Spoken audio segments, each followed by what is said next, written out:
ఆ విధమైన బ్రతుకు నా బ్రతుకు చిన్న బ్రతుకు కాదు. అంత కష్టాలు అంత వ్యాధులతో నేను వచ్చింది.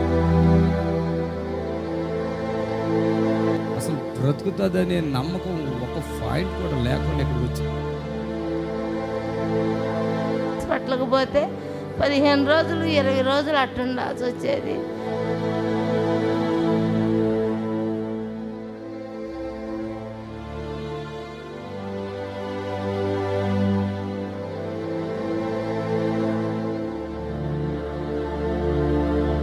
మీది అసలు ఏ ఊరు? ఫస్ట్ చెప్పు, ఏ ఊరు? అది చిలకలూరుపేట మండలం, తాతపూడి పక్కన పల్లెటూరు. ఆమె ఇక్కడికి వచ్చినప్పుడు నల్లగా ఉందండి.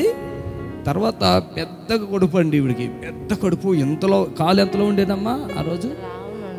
నీరు వచ్చేంత నీరు వచ్చేసి ఈ కడుపు, ఆ తర్వాత ఈ కాళ్ళు నీరు వచ్చి దమ్ము, అదే ఆయాసం కదా, నీరుండి ఆయాసంతో వస్తుంది. అంటే కిడ్నీలు ఏమైనా పాడైపోయినాయా?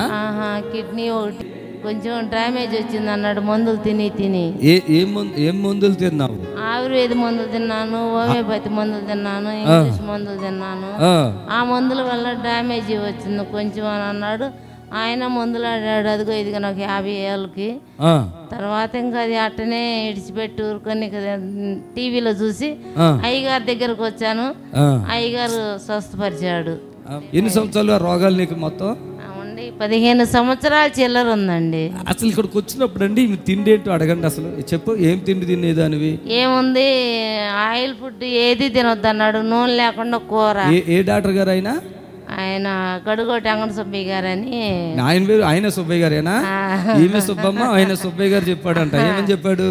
మరి నర్సరాపేటలో శేఖర్ కోటేశ్వరరావు గారని వాళ్ళందరూ ఇంకట్టే చెప్పారు. నూనె లేకుండా నీళ్లు పోసుకొని వండుకొని తింటాం.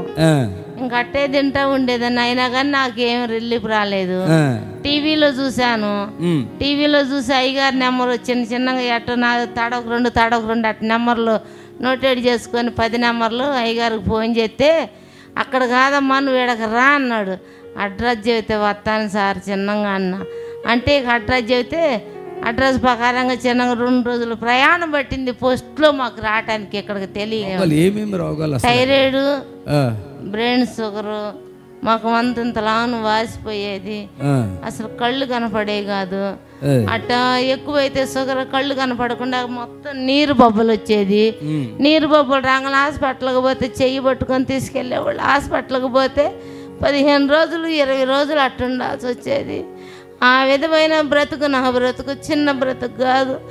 అంత కష్టాలు అంత వ్యాధులతో నేను వచ్చిందండి ఇక్కడికి. కానీ ఈ పట్టణం అంటూ మాకు తెలీదు. అయ్యగారు టీవీలో ఈటానా, దేవుడు వాక్యం రాటానా, అయ్యగారు మాట ప్రకారంగా మేము ఇక్కడికి రాటానా నేను బ్రతికి ఈరోజు మీ ఎదుట నేను ఉన్నాను. 7 సంవత్సరాలు. ఈ మధ్యలో ఈవిడిపోయి రోజు నా ప్రోగ్రాం చూద్దాం. ఈ మధ్యలో చచ్చిపోతేమనుకున్నా, మొన్న మధ్య మళ్ళీ వాసినావు కదా, ఏమైంది మళ్ళా? ఏం లేదు, షుగరే. కరోనా ఇండిషన్ వద్దంటే రేషన్ ఇవ్వమన్నారు. కరోనా ఇండిషన్ చేసుకోతే రేషన్ ఇవ్వు, ఏమి ఇవ్వు, కొట్లకు కూడా రానివ్వు, చిల్లర సరుకులు కూడా ఇవ్వు, ఎట్టా నువ్వు చేర్చుకోపోతేని ఎంటాడు ఇండిషన్ చేస్తే మళ్ళీ షుగర్ వచ్చేసింది. అయ్యగారి దగ్గరకు వస్తే నువ్వు కరోనా వచ్చిన వాళ్ళు సచ్చిన వాళ్ళు బతికితే నువ్వు ఎందుకు చేయించుకున్నావు అని నన్ను కొట్టబోయాడు. అయినప్పుడు కూడా ఏం చేసేది వాళ్ళు ఎట్టు చేశారు నేనని చెప్పి అయ్యగారి దగ్గర ఒప్పుకున్నాయాక అయ్యగారు ప్రార్థన చేశాడు.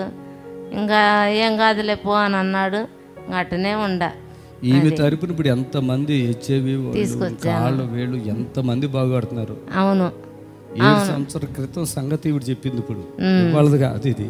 అది అప్పుడు ఇంకా ఏడ్చుకుంటూ చెప్పింది. ఎందుకంటే రోజు ఉడికి నీళ్ళల్లో ఏదో 2 కూరగాయలు వేసుకుని ఉప్పు కూడా వేసుకునేది లేదా దాంట్లో? ఉప్పు కొంచెం, కారం కొంచెం, ఒక పసుపు, అంతకు తప్పితే ఏమి లేదు దాంట్లో. అలాంటి ఫుడ్తో తింటూ ఎంత అంటే శక్తి, ఇంత కొంచెం కూడా శక్తి లేకుండా, నడవడానికి శక్తి లేకుండా బలహీనరాలైపోయి అసలు బ్రతుకుతుందనే నమ్మకం ఒక పాయింట్ కూడా లేకుండా ఇక్కడికి వచ్చారు. అవును. ఆ రోజు ప్రార్థన చేయగానే గంతులేసి వంటలు చేసి వెళ్ళింది. అవును, చప్పుడు కొట్టాలి గట్టిగా. ఇప్పుడు పని కూడా వెళ్ళిపోయింది అన్నావు కదా, అప్పుడు కంపెనీకి వెళ్తున్నా పనికి చిన్నగా. ఇప్పుడు కూడా వెళ్తున్నావా? వెళ్తున్నా. అప్పుడు రైలు నుంచి దూకిందంట. ఈ మనిషి ఏమైనా దూకొచ్చు అట్లా? అసలు నాకు తెలియకుండా దూకిపోయాను. ఉబ్బండి ఎక్కబోయి ఉబ్బండితే అది వెళ్ళిపోతాడు, దూకేసిందంట. ఎవడనైతే చచ్చిపోతారు, ఏదో దేవుడు కాపాడు తీసుకొచ్చి. ఏంటి వాపు ఏంటి ఇక్కడ? వాపా ఏంటిది? ఇక్కడ పడ్డా. అరే పాప పచ్చిగా తెగిపోయేది అసలు, ముక్కలు అయిపోయేదాన్ని. కానరాని దెబ్బలు తగిలి దూకలేరు. నువ్వు ఎలా దూకావమ్మా? ఏమో నాకే తెలియకుండా అయిపోయింది. ఎదరాకి మళ్ళీ వెనక రావచ్చు కదా. అసలు తెలియలేదు. వాళ్ళు నాతో పాటు నేను ముగ్గురిని తీసుకొచ్చాను కదా సారు. ఆ ముగ్గురు దిగారు. నేనేం చేశాను, దిగినాక ఒక 5 నిమిషాలు టైం ఉంటుందో ఏమో, ఇప్పుడే దిగిందని మళ్ళీ బండిలోకి ఎక్కా. అది ఎక్కగానే కూవని కోతేసింది, సాగిపోయింది. వామ్మో అయ్యో సాగిపోయింది, ఏసయ్యో వాళ్ళు ఆడ నేనేడ ఎడిపోతానని ఎగ్గురు దిగా. ఎగ్గురు దిగేసరికి ఇంక అసలు అయితే వాస్తవంగా ఇంతలోనే పోయింది, లేకపోతే నేను ముక్కలు అయిపోవాల్సిందాన్ని. 15 రోజులు ఇంకా కుటుంబంలో శాంతి, కుమార్తె విషయంలోను ఈయన విషయంలో వీళ్ళ బంధువుల్ని చాలా మందిని తీసుకొచ్చింది ఈవిడి. వాళ్ళందరూ కూడా దేవుడు విడిపించాడు. ఆమేన్, హల్లెలూయా. ప్రభువా ఈ తల్లిని పూర్తిగా విశ్వాసంతో ఉంది, అద్భుతం జరిగించండి. మీకు అసాధ్యమైనది ఏది లేదు. ఎంతోమందికి సాక్షిగా ఉంది. ఎందుకంటే చనిపోయే బిడ్డ మరలా బ్రతకటం అనేటువంటిది ఆయన కృప. 15 సంవత్సరాలుగా బాధతో ఉన్నటువంటి బిడ్డ తండ్రి ఇప్పుడు సాక్షిగా నిలబడింది. ఎంతోమందికి సాక్ష్యం ఇచ్చే పరిస్థితిలో వచ్చింది. యేసుక్రీస్తును పట్టుకోండి, చప్పట్లు కొట్టాలి గట్టిగా, చప్పట్లు. సతానా ఈ బిడ్డని బట్టి జీవిస్తున్న ఆత్మ యేసు నామములో హల్లెలూయా. 7 సంవత్సరాల క్రితం ఆ కాళ్ళలో నుంచి బయలురా కడుపు యేసు నామములో, యేసు నామములో.